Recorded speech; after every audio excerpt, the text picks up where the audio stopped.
एक मुस्लिम देश में मोदी का दौरा और फिर वहां का सर्वोच्च नागरिक सम्मान मोदी के नाम। पाकिस्तान में भूचाल आने के लिए इतनी खबर बहुत है। पीएम मोदी एक एक करके मुस्लिम देशों के साथ नजदीकियां बढ़ाते जा रहे हैं। सऊदी अरब हो या यूएई या बहरीन या फिर अब कुवैत, सबकी फ्रेंड लिस्ट में मोदी का नाम सबसे ऊपर है। और दूसरी ओर यही देश पाकिस्तान को धड़ाधड़ अनफ्रेंड किए जा रहे हैं। खुद को इस्लाम का किला कहने वाला पाकिस्तान इस्लामिक देशों के बीच खड़ा होने के लायक भी नहीं बचा। मोदी के कुवैत दौरे से पाकिस्तान को कैसे कैसे शॉक लगा है, सब कुछ देखिए इस रिपोर्ट में। That are ready for the global challenges of today and tomorrow. Pakistan के पीएम शहबाज शरीफ इजिप्ट में ऊंची ऊंची फांके जा रहे थे, लेकिन पाकिस्तानियों की निगाहें तो कुवैत पर गड़ी थीं। इतने अवार्ड्स किसी प्राइम मिनिस्टर को मिलते हुए मैंने नहीं देखे। और ये तो मुसलमानों का मुल्क है, पाकिस्तान के वज़ीर आज़म को अवार्ड क्यों नहीं देते? कुवैत ने मोदी को गले लगाया तो पाकिस्तान क्यों घबराया? आपको पता है तब पाकिस्तान के अंदर बड़ी पैनिक हो जाती थी। वो कहते थे यार ये अवार्ड क्यों दिया इन्होंने। मुसलमानों के 6 मुल्क इंडिया को अपना बड़ा बना रहे हैं, मां को ला रहे हैं। कुवैत में पीएम मोदी पाकिस्तान की किस्मत पर एक और ताला जड़ाए। सिर्फ कुवैत नहीं, उनकी कोशिश है कि वो सऊदीया के साथ भी अपने तल्लुकात मजीद बढ़ाते जा रहे हैं। जो फकीर होते हैं ना, जो भीख मांगते हैं, जाके पैसे मांगते हैं, उनकी इज्जत कहीं पे भी नहीं होती।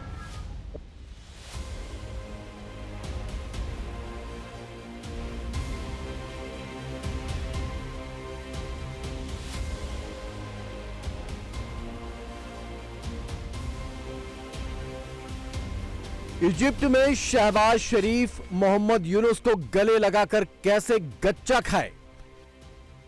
इजिप्ट में शहबाज शरीफ टर्की के राष्ट्रपति एर्डोगान के साथ हाथ मिलाकर कैसे पछताए, ये सब आपको बताएं। इससे पहले ये समझिए कि मोदी कुवैत में जो कर आए उससे पाकिस्तान और शहबाज शरीफ को कैसे कैसे चक्कर आए और पाकिस्तानी मोदी को पुष्पा से जोड़कर फ्लावर और फायर वाले डायलॉग क्यों सुनाने लगे।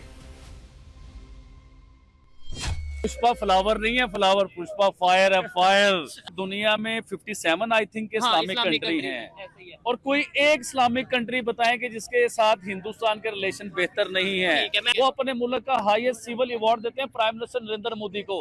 और ये तो मुसलमानों का मुल्क है, पाकिस्तान के वज़ीर आज़म को अवार्ड क्यों नहीं देते? क्योंकि इन्हें पता चल चुका हुआ है कि मोदी अपने मुल्क के लिए क्या फायदा किया है। पूरी दुनिया में अपने लोगों की इज्जत बनाई है उसने, अपने मुल्क की इकोनॉमी अच्छी की है, अपने आप को मजबूत किया, अपने मुल्क की वैल्यू बनाई है उसने। हमारे प्राइम मिनिस्टर, मैं कहता हूँ मजा तो फिर है ना, हमारे प्राइम मिनिस्टर भी कहीं पे जाए तो पता चले कि पाकिस्तान के प्राइम मिनिस्टर गए हैं, पता चले पाकिस्तान का प्राइम मिनिस्टर आया, प्रोटोकॉल उस तरीके से मिले। हिंदुस्तान भिखारी नहीं है, हिंदुस्तान कर्जई नहीं है, उनसे लेके नहीं खाता, उनकी एड के ऊपर पलता नहीं है हिंदुस्तान। कुवैत में कोई भारतीय पीएम 43 साल बाद पहुंचा। मोदी से पहले 1981 में इंदिरा गांधी ने कुवैत का दौरा किया था, जबकि कुवैत की आबादी का 21% भारतीय मूल के लोग हैं और कुवैत की वर्कफोर्स का 30% भारतीय हैं। कुवैत में रह रहे भारतीयों के लिए मोदी का ये दौरा लाइफ चेंजिंग था, लेकिन कुवैत का सर्वोच्च नागरिक सम्मान जब मोदी को दिया गया तो ये पल पाकिस्तान के लिए लाइफ चेंजिंग हो गया। गल्फ कंट्रीज भारत को बहुत इंपॉर्टेंस देते हैं, जबकि हम तो पीएम मोदी को जो है खास तौर पे मुसलमानों का बड़ा दुश्मन माना जाता है और हमारे यहाँ तो बहुत कुछ कहा जाता है, लेकिन गल्फ कंट्रीज उनको बढ़ बढ़ के ना सिर्फ ये कि सिविलियन अवार्ड्स देते हैं बल्कि बहुत विजिट भी उनके होते हैं। हमारा एक ब्रादर इस्लामी मुल्क जो है वो हमारे इन्वर्टेड कॉमास में दुश्मन के साथ एक डिफेंस एग्रीमेंट कर रहा है। ठीक है जी, तो ये वाज़ेह तौर पे इस बात का सबूत है कि इंडियंस की जो फॉरेन पॉलिसी है और उनके जो डिप्लोमेटिक रिलेशंस हैं वो बहुत आला और अरफा हैं हमारे मुकाबले में। हमने तो उनको भी नाराज़ कर दिया है जिनसे हमारी दोस्ती हिमालय से ऊंची और समंदरों से गहरी थी। देखिए ना, सीधी सी बात यह है कि जो फकीर होते हैं ना, जो भीख मांगते हैं, जाके पैसे मांगते हैं, उनकी इज्जत कहीं पे भी नहीं होती, उनको कोई इज्जत नहीं देता। बस एक कह लें कि फॉर्मेलिटी के तौर पे आपको गल्फ कंट्रीज के लीडर्स मिल लेते हैं, आपको बाकी और दुनिया के कुछ लीडर्स मिल लेंगे, आपको हाथ मिला लेंगे, अब लेकिन इससे आगे कुछ नहीं। मोदी को 20 से ज्यादा देशों के नागरिक सम्मान मिल चुके हैं, लेकिन काबिले गौर बात यह है कि इसमें से 8 देश या तो इस्लामिक देश हैं या मुस्लिम बहुल आबादी वाले देश हैं। 2016 में सऊदी अरब, 2018 में फलस्तीन, 2019 में यूएई, 2019 में मालदीव, 2019 में ही बहरीन, 2023 में मिस्र, 2024 में नाइजीरिया और अब दिसंबर महीने में कुवैत ने अपने अपने नागरिक सम्मानों से पीएम मोदी को नवाजा है। मोदी साहब के पास 20 से ज्यादा इंटरनेशनल अवार्ड्स हो चुके हैं। 20 इंटरनेशनल अवार्ड्स इंडिया के करंट प्राइम मिनिस्टर्स को मिल चुके हैं अब तक। भाई, ऐसी जबरदस्त पॉपुलैरिटी, ऐसी इज्जत और ऐसी रिस्पेक्ट, इतने अवार्ड्स किसी प्राइम मिनिस्टर को मिलते हुए मैंने नहीं देखे। तो उनकी पॉपुलेशन को ही मिला ना, उनको अगर मिला, उनके लिए फख्र की बात है। तो भाई, उम्मा का चुम्मा मिल गया है इंडिया के प्राइम मिनिस्टर को। वो सारे उम्मा के सारे चुम्मे जो है ना, वो उसी तरफ जा रहे हैं। ये हो क्या रहा है? वो जो कभी कहते थे ना कि जी ये वो मुसलमान मुसलमान भाई भाई, असी भी मुसलमान थे, तुसी भी मुसलमान है, ये वो दौर ही नहीं रहा। ये दौर नहीं रहा भाई। अब ये दौर है इकोनॉमी का, ये दौर है ताकतों का, ये दौर है अपने आप को ऐसा बनाकर दिखाने का कि लोग आपकी इज्जत करें। मोदी के लिए कुवैत का सिर्फ सर्वोच्च नागरिक सम्मान ही पाकिस्तान को परेशान नहीं कर रहा। रामायण और महाभारत के प्रति अरब दुनिया में दिलचस्पी भी पाकिस्तान से बर्दाश्त नहीं हो रही। 2 कुवैती राइटर्स ने हिंदू धर्म के दोनों महान ग्रंथों का अरबी में ट्रांसलेशन किया है और इसकी कॉपी पर पीएम मोदी से दस्तखत करवाकर अपनी उपलब्धि पर मुहर लगवाई। पाकिस्तान परेशान है कि मुस्लिम दुनिया में ये सब हो क्या रहा है। कुवैत के अंदर 2 ऑथर्स ने रामायण और जो उनकी महाभारत है उनको अरबी में ट्रांसलेट किया है, यानी कि वहाँ के लोग इंडियन कल्चर के बारे में और हिंदुइज्म के बारे में जानना चाहते हैं, तो इन किताबों को जो है अरबी में ट्रांसलेट किया गया है। इस वाले से तो मैं ये बात करूंगा कि ये तो सबसे पहले उम्मत मुसलमान के लिए बहुत बड़ा अलमिया है कि वहाँ पे कुवैत में रह के वो एक इस्लामिक कंट्री नो डाउट, और वहाँ के लोग ये जानना चाहते हैं कि इंडियन मजहब कैसा है, हिंदू मजहब कैसा है, और वो हिंदुओं के बारे में सर्च कर रहे हैं। इसके बजाय इसके कि वो इस्लाम के बारे में पढ़े, इस्लाम को सर्च करे, इस्लाम के बारे में देखे कि वहाँ पास्ट में क्या चल रहा था, हमारे वो आबाओ-अजदाद कैसे थे, वो उन चीज़ों को छोड़ के अब हिंदुइज्म की तरफ ज़्यादातर आ रहे हैं। इंडियंस की इस टाइम पे जो सबसे पहली कोशिश यही है कि वो पूरी दुनिया में अपना सिक्का जमाए, और इस हवाले से वो दुनिया के जितने भी बड़े लीडर्स हैं, आप देख सकते हैं कि सिर्फ कुवैत नहीं, उनकी कोशिश है कि वो सऊदीया के साथ भी अपने तल्लुकात मज़ीद बढ़ाते जा रहे हैं। इधर वो पूरे इस्लामी ममालिक के साथ अपने तल्लुकात को मजबूत कर रहे हैं। मोदी के दौरे में भारत और कुवैत के बीच रणनीतिक साझेदारी तय हो गई है। डिफेंस में आपसी सहयोग के समझौते हुए हैं और सबसे बड़ी बात यह है कि कुवैत ने आतंकवाद पर भारत के रुख का पूरा समर्थन किया है। पाकिस्तान का नाम लिए बगैर भारत कुवैत के घोषणा पत्र में क्रॉस बॉर्डर टेररिज्म की निंदा की गई है। सीधा टारगेट पाकिस्तान है। इंडिया और कुवैत कहते हैं जी कि हम टेररिज्म को कंडेम करते हैं, हर शक्ल में कंडेम करते हैं, हर लिहाज से कंडेम करते हैं। तो इंडिया जब भी टेररिज्म का लिंक करता है तो वो अमूमन पाकिस्तान के साथ ही कर रहा होता है, ठीक है जी। और जो क्रॉस बॉर्डर टेररिज्म है इंडिया की डिप्लोमेटिक लैंग्वेज है, ठीक है जी। मींस कि इंडिया एंड कुवैत जो है वो कंडेम करते हैं पाकिस्तान के use of cross border terrorism. क्या ये मतलब है? फिर आई थिंक 20 अवार्ड हैं जो मोदी साहब को दिए गए हैं, तो स्टार्टिंग फ्रॉम 2016। और आपको पता है तब पाकिस्तान के अंदर बड़ी पैनिक हो जाती थी, वो कहते थे यार ये अवार्ड क्यों दिया है इन्होंने। नरेंद्र मोदी ने अपनी स्पेस जो है वो वहाँ पे बनाई है, बड़ी तगड़ी स्पेस उन्होंने बनाई है। ये एक और बड़ी इंपॉर्टेंट चीज़ है कि नरेंद्र मोदी जो हैं उनको वो एयरपोर्ट पे छोड़ने आए नरेंद्र मोदी को, और बताया कि भाई आपकी मैं कितनी, जिसे वो कहते हैं ना वो वैल्यू है। ये काम पाकिस्तान को करने चाहिए थे। ये काम इंडिया वहाँ पे कुवैत में जाके कर गया, जिसमें उन्होंने Kuwaiti companies will invest in the food parks in India. Kuwait में तो पाकिस्तान को झटके पर झटके मिले, लेकिन इजिप्ट, जहां शहबाज शरीफ खुद मौजूद थे, वहां कैसा झटका मिला? इजिप्ट में D8 की बैठक के दौरान तुर्की के राष्ट्रपति एर्डोगन ने कश्मीर का नाम नहीं लिया। शहबाज शरीफ पूरी कोशिश में थे कि तुर्की एक बार कश्मीर का जिक्र कर दे, लेकिन वो नाकाम रहे। तुर्की ने 3 महीने में दूसरी बार कश्मीर के मुद्दे पर अपने पैर पीछे खींचे हैं। इससे पहले सितंबर में UNGA की मीटिंग में भी तुर्की ने कश्मीर का जिक्र नहीं किया था। टर्की ने पाकिस्तान को धोखा दे दिया, टर्की ने भारत का साथ दिया, क्योंकि टर्की अब भारत की मदद चाहता है, क्योंकि वो ब्रिक्स का जो है मेंबर बनना चाहता है। और तैयब उर्दुगान ने कश्मीर का जिक्र नहीं किया। अब तो कोई पाकिस्तान को सीरियस ही नहीं लेता। लोग अब कश्मीर के मुद्दे पर भी पाकिस्तान के साथ नहीं खड़े, बल्कि इंडिया को सपोर्ट कर रहे हैं।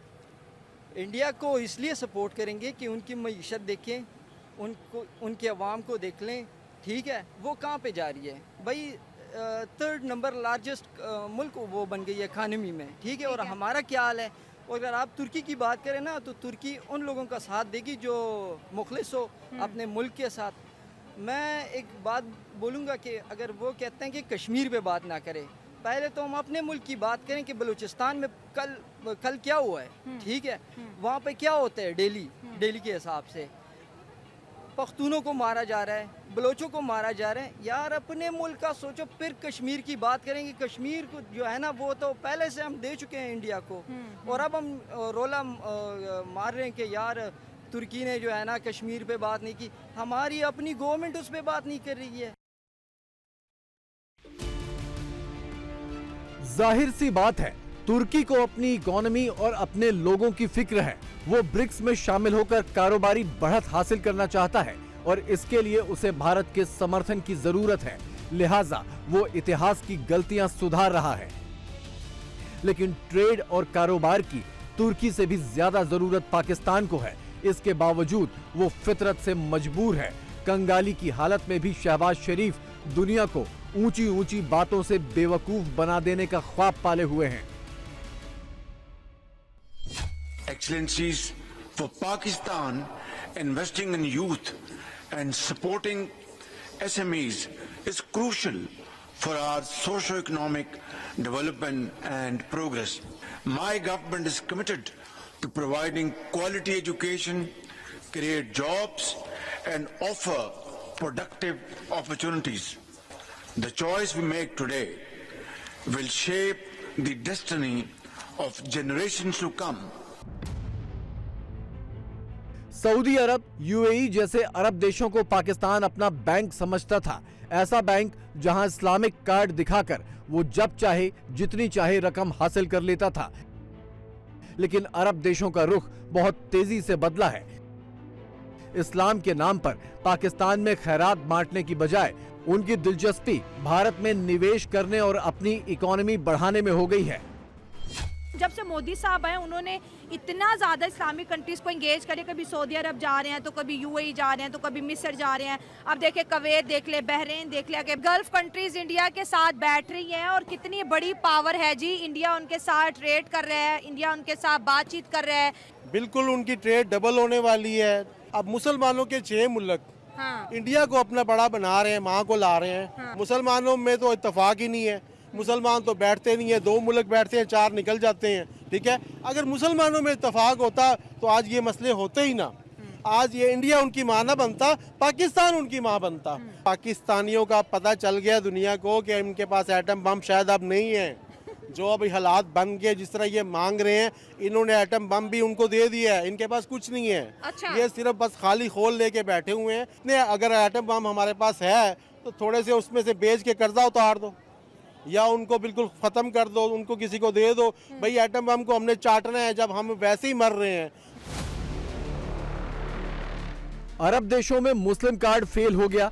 चीन ने भी सीपेक पर घुड़की दे दी। इसके बाद पाकिस्तान की आखिरी उम्मीद अमेरिका से थी, लेकिन ट्रंप सरकार के शपथ लेने से पहले ही अमेरिका के पाकिस्तान के प्रति नर्म तेवर अचानक सख्त हो गए हैं।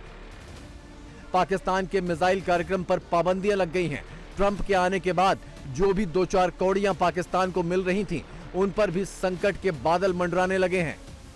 बेगर्स कांट बी चूजर, हमारे वजीर आजम साहब ने कहा था बेगर्स कांट बी चूजर। हम लोग इस वक्त मांगने वाले हैं, हम मांग रहे हैं, हम कमा नहीं रहे किसी से। मोदी जो है वो अपने अवाम के वोट पे आया है और उसके इदारे उसके साथ खड़े हैं, तो हमारी तरह तो वो नहीं है कि अभी देखे अवाम ने वोट नहीं दिया तो वो लोग नाफिज हो गए हैं। वो गए हैं, उन्होंने कुछ ना कुछ उनके साथ मुआहदा करेंगे ना, अपने अवाम के लिए कुछ ना कुछ तो ले गए। ऐसा देखे ना, पाकिस्तानियों को तो वहाँ पे जाने की इजाजत ही नहीं है।